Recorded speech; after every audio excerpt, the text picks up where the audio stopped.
ನಮಸ್ಕಾರ, ನಾನು ನಿಮ್ಮ ಭಾಗ್ಯನಾರಾಯಣ ಬೊಗ್ಗವರಪು. ನೀವು ನೋಡ್ತಾ ಇದ್ದೀರಿ ಸುದ್ದಿ ಸರ್ಕಲ್. ಮೋದಿಯವರು ಅಧಿಕಾರಕ್ಕೆ ಬಂದ ದಿನದಿಂದ ನೀವು ನೋಡ್ತಾ ಇದ್ದೀರಿ ವಿಪಕ್ಷಗಳನ್ನು ಯಾವ ರೀತಿ ನೋಡ್ತಾರೆ. ನೆಟ್ಟಿಗೆ ಮಾತಾಡಿಸೋದು ಇಲ್ಲ, ಗರ್ವ, ಏನೋ ದೊಡ್ಡ ದೌಲತ್ತು, ಎದುರುಗಡೆ ಬಂದರೂ ಸಹ ಗಂಭೀರವಾಗಿರೋದು ಎಲ್ಲವೂ ಮಾಡ್ತಾರೆ. ಪ್ಲಸ್ ವಿಪಕ್ಷ ಮುಕ್ತ ಭಾರತ ಮಾಡಬೇಕು ಅಂತ ಇಡಿ, IT, CBI ಏನು ಸಿಕ್ಕಿದ್ರೆ ಅದು ದಾಳಿ ಮಾಡಿಸಿ ಮುಖ್ಯಮಂತ್ರಿಗಳನ್ನೇ ಎತ್ತಾಕೊಂಡು ಜೈಲಿಗೆ ಹಾಕೋದನ್ನು ನೋಡಿದ್ರು. ಆದರೆ ನಿನ್ನೆ ಒಂದು ವಿಶೇಷವಾದಂತಹ ಬೇರೆ ನಡವಳಿಕೆ ಮೋದಿಯವರ ಮುಖದಲ್ಲಿ ಕಾಣಿಸ್ತು. ಸಿಕ್ಕಾಪಟ್ಟೆ ನಗು. ಏನು ವಿಪಕ್ಷದ ಮುಖ್ಯಮಂತ್ರಿಗಳ ಹತ್ರ ಹೋಗೋದೇನೋ, ನಗೋದೇನೋ, ಕೈ ಕುಲ್ಕೋದೇನೋ, ಅವ್ರ ಹತ್ರ ಆತ್ಮೀಯತೆ ತೋರಿಸೋದೇನೋ, ಅಬ್ಬಬ್ಬಬ್ಬಬ್ಬ ನೋಡೋಕ್ಕೆ ಎರಡು ಕಣ್ಣು ಸಾಲದು ಆ ಮಟ್ಟಕ್ಕೆ. ಅದು ಎಂತೆಂಥವ್ರ ಜೊತೆ, ಅವರು ಜೈಲಿಗೆ ಕಳಿಸಿದ್ದಂತಹ ಹೇಮಂತ್ ಸೊರೇನ್ ಅವರ ಜೊತೆಯಲ್ಲಿ ಅಷ್ಟು ಖುಷಿಯಾಗಿ ಒಬ್ಬ ಸ್ಟಾಲಿನ್ ರಾಜ್ಯಪಾಲರ ಮೂಲಕ ತಮಿಳುನಾಡಿನಲ್ಲಿ ಸರ್ಕಾರ ಕಾರ್ಯನಿರ್ವಹಣೆ ಮಾಡೋದೇ ಸಾಧ್ಯ ಇಲ್ಲ ಅನ್ನೋ ಮಟ್ಟಕ್ಕೆ ಕರ್ಕೊಂಡು ಹೋಗಿ ಅದು ಸುಪ್ರೀಂ ಕೋರ್ಟ್ ಹೋಗಿ ಸುಪ್ರೀಂ ಕೋರ್ಟ್ ಹೇಳಬೇಕಾಯ್ತು ರಾಜ್ಯಪಾಲರಿಗೆ, ಏನ್ರಿ ಮಾಡ್ತಾ ಇದ್ದೀರಾ ನೀವು ಅಂತ. ಆ ಮಟ್ಟಕ್ಕೆ ಕಾಟ ಕೊಟ್ಟಿದ್ದು ಸ್ಟಾಲಿನ್ಗೆ. ಸ್ಟಾಲಿನ್ ಜೊತೆಯಲ್ಲಿ ಎಂತಹ ಫೋಟೋಗ್ರಫಿ ತೆಗೆಸ್ಕೊಂಡು ಖುಷಿಯಾಗಿ ಭಗವಂತ ಮಾನ್ ಆಮ್ ಆದ್ಮಿ ಪಕ್ಷ, ಅದೇ ಆಮ್ ಆದ್ಮಿ ಪಕ್ಷದ ಮುಖ್ಯಮಂತ್ರಿ ಅರವಿಂದ್ ಕೇಜ್ರಿವಾಲ್ನ ಜೈಲಿಗೆ ಹಾಕಿದ್ದಾಯಿತು. ಆಮ್ ಆದ್ಮಿ ಪಕ್ಷದ ದೊಡ್ಡ ದೊಡ್ಡ ನಾಯಕರನ್ನು ಜೈಲಿಗೆ ಹಾಕ್ಸಿದ್ರು. ಅವರ ಜೊತೆಯಲ್ಲಿ ಏನು ಆತ್ಮೀಯತೆ, ಏನು ನಗು. ಇನ್ನು ಯಾರು, ರೇವಂತ್ ರೆಡ್ಡಿ, ಹೀಗೆ ವಿಪಕ್ಷದ ನಾಯಕರ ಜೊತೆಯಲ್ಲಿ ಅಷ್ಟು ಅನ್ಯೋನ್ಯವಾಗಿ. ಏನು ಆ ಮೋದಿನೇ ಬೇರೆ, ಈ ಮೋದಿನೇ ಬೇರೆ. ಕನ್ಫ್ಯೂಸ್ ಆಗ್ಬಿಟ್ರಿ. ನಾನಂತೂ ಕನ್ಫ್ಯೂಸ್ ಆಗೋದೆ. ಅಷ್ಟು ಡಿಫ್ರೆಂಟ್ ಮೋದಿ. ಆ ಮೋದಿಗೂ ಈ ಮೋದಿಗೂ ಸಂಬಂಧನೇ ಇಲ್ಲ. ಏನು ನಡೀತಾ ಇತ್ತು ನಿನ್ನೆ ಅಂದರೆ, ನೀತಿ ಆಯೋಗದ ಸಭೆ ನಡೀತಾ ಇತ್ತು. ಎಲ್ಲ ಮುಖ್ಯಮಂತ್ರಿಗಳನ್ನು ಕರೆದಿದ್ರು, ಸಾಕಷ್ಟು ಮುಖ್ಯಮಂತ್ರಿಗಳು ಬಂದಿದ್ದರು. ಆ ಸಂದರ್ಭದಲ್ಲಿ ನಡೆದಂತಹದ್ದಿದು. ಅಲ್ಲಿ 2047ಕ್ಕೆ ವಿಕಸಿತ ಭಾರತ ಮಾಡೋದಕ್ಕೆ ನಾವೆಲ್ಲ ಒಟ್ಟಾಗಬೇಕು, ಪಕ್ಷಭೇದ ಮರೆತು ಟೀಮ್ ಇಂಡಿಯಾ ಆಗಬೇಕು ಅಂತೆಲ್ಲ ಹುರಿದುಂಬಿಸಿದ್ರು ಎಲ್ಲರಿಗೂ. ಆದರೆ ವಿಪಕ್ಷದ ನಾಯಕರು ಕೇಳೋ ಪ್ರಶ್ನೆ ಸರಿಯಾಗಿ ಕೇಳಿದ್ರು. ಅದರಲ್ಲೂ ಸ್ಟಾಲಿನ್ ಅಂತೂ ಗಟ್ಟಿಯಾಗಿ ಕೇಳಿದ್ರು. ಅದ್ಯಾವುದು NET ಅಂತ ಮಾಡಿದ್ರಿ, ನ್ಯಾಷನಲ್ ಎಜುಕೇಷನ್ ಪಾಲಿಸಿ ಅಂತ, NEP ಅಂತ.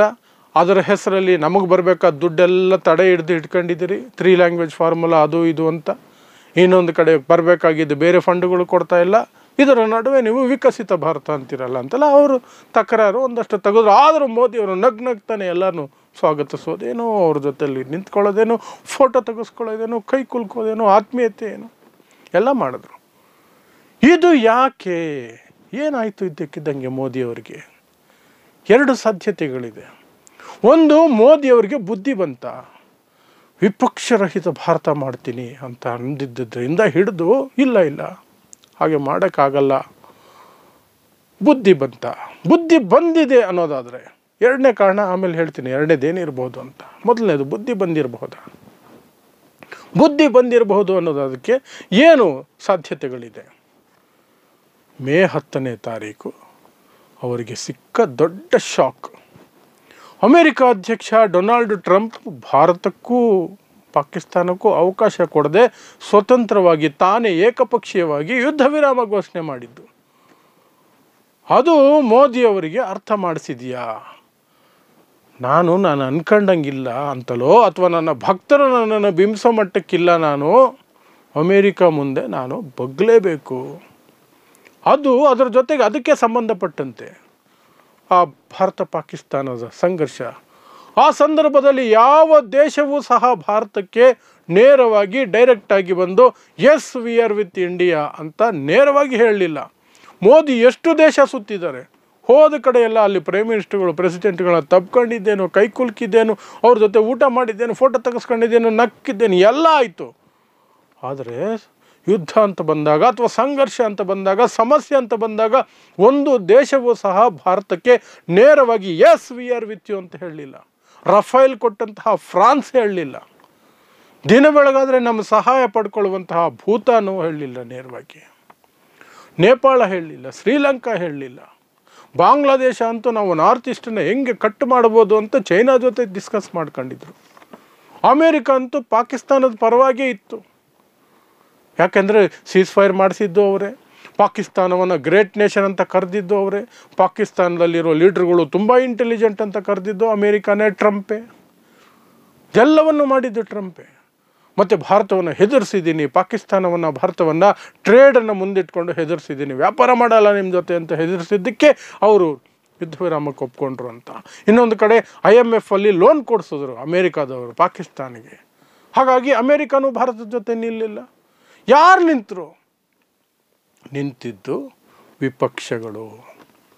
ರಾಹುಲ್ ಗಾಂಧಿಯಿಂದ ಹಿಡಿದು ಕಟ್ಟ ಕಡೆ ವಿಪಕ್ಷ ನಾಯಕನವರೆಗೆ ಪ್ರತಿಯೊಬ್ಬರು ಹೇಳಿದ್ರು we stand with the government, ಸರ್ಕಾರದ ಜೊತೆ ನಾವು ನಿಂತ್ಕೊಳ್ತೀವಿ ಅಂತ. ಅದು ಜ್ಞಾನೋದಯ ಆಯ್ತಾ ಮೋದಿಯವರಿಗೆ?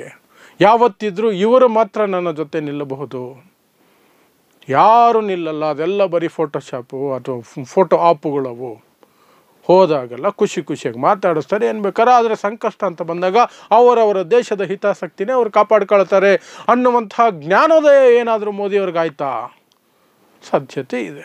ಆ ಕಾರಣಕ್ಕೆ ವಿಪಕ್ಷಗಳನ್ನೆಲ್ಲ ಈ ರೀತಿ ಪ್ರೀತಿಯಿಂದ ನೋಡ್ಕೊಳ್ತಿದ್ದಾರ.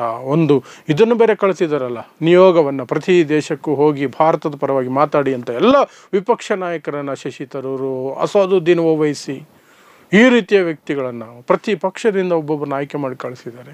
ಈ ಎಲ್ಲವೂ ಈ ಹಿನ್ನೆಲೆಯಲ್ಲಿ ಬಂತ?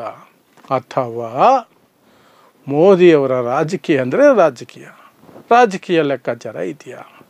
ಇದರಿಂದ ಒಂದು ತಂತ್ರಗಾರಿಕೆ ಇದೆಯಾ? ಆ ತಂತ್ರಗಾರಿಕೆ ಇದ್ದರೆ ಏನಿರಬಹುದು? ಈಗ ಭಕ್ತರ ಕಣ್ಣಲ್ಲೂ ಸಹ ಮೋದಿ ವೀಕ್ ಆಗಿ ಕಾಣ್ತಿದ್ದಾರೆ. ಯಾಕೆಂದರೆ ಯುದ್ಧ ವಿರಾಮಕ್ಕೆ ಒಪ್ಕೊಂಡಿದ್ದು, ಭಾರತದ ಜೊತೆ ಯಾವ ದೇಶವೂ ನಿಲ್ಲದೇ ಇದ್ದಿತ್ತು, ಅದು ಕೆಲವು ಭಕ್ತರೇ ಪ್ರಶ್ನೆ ಕೇಳೋ ಹಾಗೆ ಮಾಡಿದೆ. ಆ ಸನ್ನಿವೇಶದಲ್ಲಿ ಈ ವಿಪಕ್ಷಗಳು ಸಹ ದಾಳಿಯನ್ನು ನಿರಂತರವಾಗಿ ಮಾಡ್ತಿದ್ರೆ ತುಂಬ ವೀಕಾಗಿ ಹೋಗ್ತಾರೆ ಮೋದಿಯವರು. ಮೊದಲೇ ಬಹುಮತ ಇಲ್ಲ, ಸಮ್ಮಿಶ್ರ ಸರ್ಕಾರ ನಡೀತಾ ಇರೋದು, ಇನ್ನೂ ವೀಕಾಗಿ ಹೋಗ್ತಾರೆ. ಆ ಸನ್ನಿವೇಶದಲ್ಲಿ ಈಗ ವಿಪಕ್ಷಗಳನ್ನು ಖುಷಿಯಾಗಿ ಇಟ್ಕೋಬೇಕು. ಅಟ್ಲೀಸ್ಟ್ ಅವರ ಕಡೆಯಿಂದ ದಾಳಿ ಸೀಮಿತವಾಗಿರುತ್ತೆ, ಲಿಮಿಟೆಡ್ ಆಗಿರುತ್ತೆ. ಬಿಹಾರದ ಎಲೆಕ್ಷನಲ್ಲಿ ಮುಗಿಲಿ, ಆ ಬಿಹಾರದ ಎಲೆಕ್ಷನಲ್ಲಿ ಏನಾದರೂ ನಾನು ಅನ್ಕೊಂಡಿದ್ದ ಮಟ್ಟಕ್ಕೆ ಸೀಟುಗಳು ಬಂದುಬಿಟ್ರೆ ಆಮೇಲೆ ಮತ್ತೆ ನಾನು ವಾಪಸ್ಸು ಈ ವಿಪಕ್ಷಗಳಿಗೆ ಒಂದು ಗತಿ ಕಾಣಿಸೋದನ್ನು ಕಂಟಿನ್ಯೂ ಮಾಡಬಹುದು ಅಂತ ತಂತ್ರಗಾರಿಕೆ ಇದೆಯಾ? ಆ ಕಾರಣಕ್ಕೆ ಸದ್ಯಕ್ಕೆ ವಿಪಕ್ಷಗಳನ್ನು ಖುಷಿ ಪಡಿಸೋದಕ್ಕೆ ಅವ್ರ ಜೊತೆ ಆತ್ಮೀಯವಾಗಿ ನಡ್ಕೊಂಡು ಸ್ವಲ್ಪ ದಾಳಿಯನ್ನು, ಅವರು ದಾಳಿ ಮಾಡಬೇಕಾದ್ರೆ ನಿನ್ನೆ ತಾನೇ ಅವ್ರನ್ನ ಭೇಟಿ ಮಾಡಿದ್ದೆ, ಮೊನ್ನೆ ಹಾಗೆ ಮಾತಾಡಿದ್ರು, ಚೆನ್ನಾಗಿ ನೋಡಿದ್ರು, ಈ ರೀತಿ ಯೋಚನೆಗಳು ವಿಪಕ್ಷಕ್ಕೆ ಬರೋದಕ್ಕೆ ಸಾಧ್ಯ ಇದೆಯಾ ಅನ್ನೋದನ್ನು ಎಕ್ಸ್ಪ್ಲಾಯ್ಟ್ ಮಾಡ್ತಿದ್ದಾರಾ ಮೋದಿಯವರು? ಈ ಎರಡು ಸಾಧ್ಯತೆಗಳು ಇದೆ. ಒಂದು ಬುದ್ಧಿ ಕಲ್ತಿರ್ಬೋದು, ಅಥವಾ ಇದೂ ಸಹ ಒಂದು ರಾಜಕೀಯ ತಂತ್ರಗಾರಿಕೆ ಆಗಿರ್ಬೋದು. ಅದೇನು ಅನ್ನೋದು ನಮಗೆ ಇನ್ನು ಕೆಲವೇ ತಿಂಗಳಲ್ಲಿ ಗೊತ್ತಾಗುತ್ತೆ. ಬಿಹಾರದ ಎಲೆಕ್ಷನ್ ಮುಗಿದ ಮೇಲೆ ನರೇಂದ್ರ ಮೋದಿಯವರ ನಡವಳಿಕೆ ಹೇಗಿರುತ್ತೆ ಅನ್ನೋದ್ರ ಮೇಲೆ ಇದೆಲ್ಲವೂ ಸಹ ಒಂದು ಕ್ಲಿಯರ್ ಪಿಕ್ಚರ್ ಸಿಗುತ್ತೆ. ಅಲ್ಲಿವರೆಗೂ ಕನ್ಫ್ಯೂಷನ್ ಅಂತ, ನನಗಂತೂ ಕನ್ಫ್ಯೂಷನ್ ಇದ್ದೇ ಇರುತ್ತೆ. ನಿಮಗೆ ಬೇರೆ ಏನಾದರೂ ಅನಿಸಿದರೆ ದಯವಿಟ್ಟು ಕಮೆಂಟ್ ಮಾಡಿ ಹೇಳಿ. ಇಲ್ಲ ಹೀಗಿರಬಹುದು ಅಂತಲೋ ಅಥವಾ ಹೀಗೆ ಇದೆ ಅಂತಲೋ ಏನೋ ಒಂದು ಹೇಳಿ ನೋಡೋಣ. ಬಟ್ ನನಗನ್ಸಿರೋದು ನಾನು ಹೇಳಿದ್ದೀನಿ. ಸೊ ಇದಿಷ್ಟು ನರೇಂದ್ರ ಮೋದಿಯವರು ನಿನ್ನೆ ನೀತಿ ಆಯೋಗದ ಸಭೆಯಲ್ಲಿ ತೋರಿಸಿದಂತಹ ಹೊಸ ಮುಖದ ನನ್ನ ಮಾತುಗಳು, ಅನಿಸಿಕೆ. ಇಂತಹದೇ ವಿಶೇಷ ಸುದ್ದಿಗಳಿಗಾಗಿ ನೋಡ್ತಾ ಇರಿ ಸುದ್ದಿ ಸರ್ಕಲ್. ನಾನು ನಿಮ್ಮ ಭಾಗ್ಯನಾರಾಯಣ ಬೊಗವರ್ಪು.